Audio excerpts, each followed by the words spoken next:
এই যে মাটির হাঁড়িতে আজকে চিকেন হান্ডি রান্না করে দেখো মাত্র 10 মিনিটে। চলুন দেখা যাক।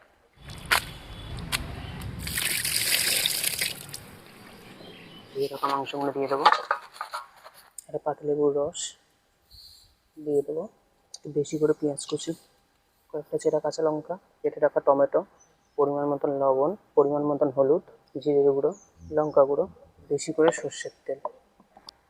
মশলা দিয়ে মাংসটাকে ভালো করে মিশিয়ে নেব। উনুনটা ধরিয়ে নিয়েছি, এরপর মাটির হাঁড়িটা বসিয়ে দেবো।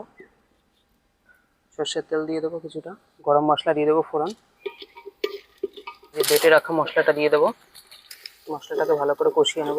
সামান্য হলুদ, সামান্য লঙ্কার গুঁড়ো দেবো। একে একে ম্যারিনেশন করা মাংসগুলোকে আমি দিয়ে দেবো।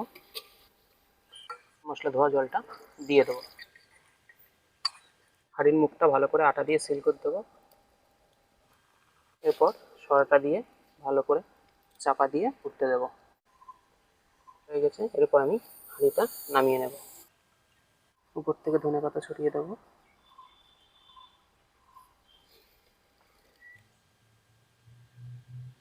আপনাদের দেখাবো কতটা সিদ্ধ হয়েছে।